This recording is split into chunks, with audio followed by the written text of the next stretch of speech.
বিশ্ববিদ্যালয়ের কন্ট্রোলকে হাতছাড়া করতে চায় না অনেকে, সেটা শিক্ষার্থীদেরকে মনে রাখতে হবে। কারণ এই প্রভাব বলয় 11 মাসে এই ডাকসু নির্বাচন হইতে দেয় নাই, আরো 11 বছর এই ডাকসু নির্বাচন হইতো না যদি না আমরা ফাইট করতাম। আমি নিজে আমরণ অনশন করেছি, শিক্ষার্থীদেরকে সাথে নিয়ে ফাইট করেছি। শেখ হাসিনা আওয়ামী লীগ সরকার আমাকে 8 বার হামলা করেছে, এই বিশ্ববিদ্যালয়ে আমি হামলার শিকার হয়েছি। আমার নামে 12টা মামলা দিয়েছিল, আমাকে 4 বার গ্রেপ্তার করেছে। আমি একবার 6 মাস আর একবার 7 মাস সলিটারি কনফাইনমেন্টে ছিলাম, মানে জীবন মৃত্যুর মাঝামাঝি এইরকম একটা জায়গায় তারা আমাকে আটকে রেখেছিল। কেন আটকে রেখেছিল?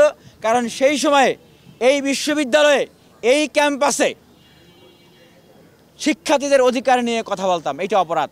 হলে হলে ছাত্রলীগ নির্যাতন করলে আমরা প্রতিবাদ করতাম, এইটা আমাদের অপরাধ। আমরা গেস্ট রুম গণরুমের বিরুদ্ধে কথা বলতাম, এইটা আমাদের অপরাধ।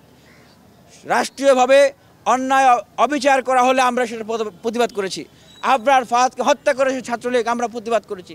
ফুলপরীকে লাঞ্ছিত করেছে, আমরা প্রতিবাদ করেছি। আমরা কেন প্রতিবাদ করি? আমরা কেন কথা বলি? আমরা কেন তরুণদেরকে সংঘবদ্ধ করছি? এই ছিল আমাদের অপরাধ। অভ্যুত্থানের সময় 28শে জুলাই আমাকে গ্রেপ্তার করা হয়। অভ্যুত্থান পরবর্তী সময়ে সেই সময় মনে হয়েছে যে আল্লাহ আমাদেরকে মুক্তি দিয়েছেন, এই 12টা মামলা থেকে মুক্তি পেয়েছি, এই বিশ্ববিদ্যালয় মুক্তি পেয়েছে, দেশের মানুষ মুক্তি পেয়েছে।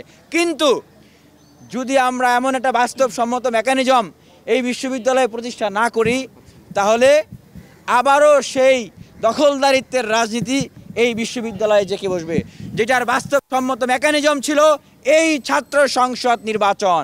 আজকে প্রশ্ন করছি, এই যে উৎসব, এই যে আমেজ, এই 11 মাসেও কেন এই ছাত্র সংসদ নির্বাচন বিশ্ববিদ্যালয় দিতে পারে নাই? আপনারা কি সেই প্রশ্ন কারো কাছে করেছেন? জিজ্ঞাসা করেছেন কারো কাছে? 11 মাসেও কেন হয় নাই?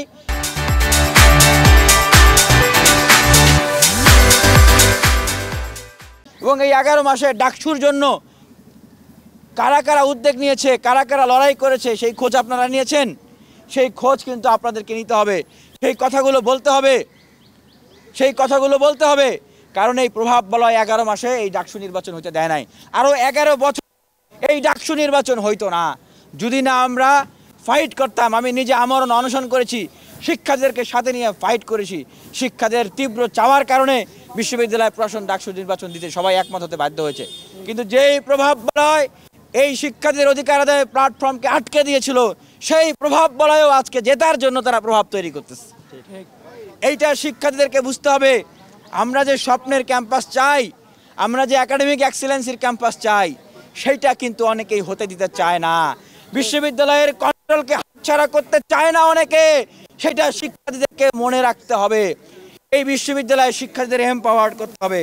আমরা যে কাজগুলো আসলে শিক্ষার্থীদের জন্য করতে চাই, আমরা হলে হলে যাচ্ছি, তাদের সাথে কথা বলছি, আমরা দেখছি যে এই শিক্ষার্থীদের যে আবাসন সংকট, যেটা আমরা বললাম, প্রথম বর্ষের দ্বিতীয় বর্ষের শিক্ষার্থীদেরও তীব্র আবাসন সংকট।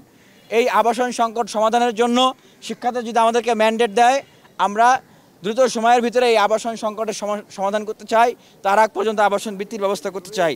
আমরা শিক্ষার্থীদের জন্য খাবারের মান উন্নত করার জন্য কাজ করতে চাই, কারণ এই বেঁচে থাকার জন্য খাবার এটা হইতে পারে না। বিশ্ববিদ্যালয়ের ছাত্রছাত্রীদের পুষ্টিসম্মত খাবার প্রয়োজনে ভর্তুকি দিয়ে হলেও এটা ব্যবস্থা করতে হবে।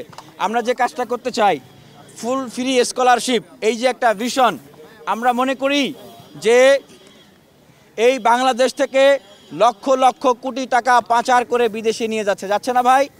বিভিন্ন ধরনের উন্নয়ন প্রজেক্টে বিভিন্ন হাজার হাজার কোটি টাকা, লক্ষ লক্ষ কোটি টাকা বরাদ্দ দেওয়া হচ্ছে। সেক্ষেত্রে আমরা মনে করি বিশ্ববিদ্যালয়ের, ঢাকা বিশ্ববিদ্যালয়ে যে ছাত্রছাত্রী আছে তাদের জন্য যদি সরকারের ভর্তুকি বাড়ানো, ভাই বই কিনতে কয় টাকা লাগে, যদি বাড়ানো যায় তাহলে এইটা মানব সম্পদ উন্নয়ন এবং জাতি গঠনের জন্য কোনো ভূমিকা রাখবে না।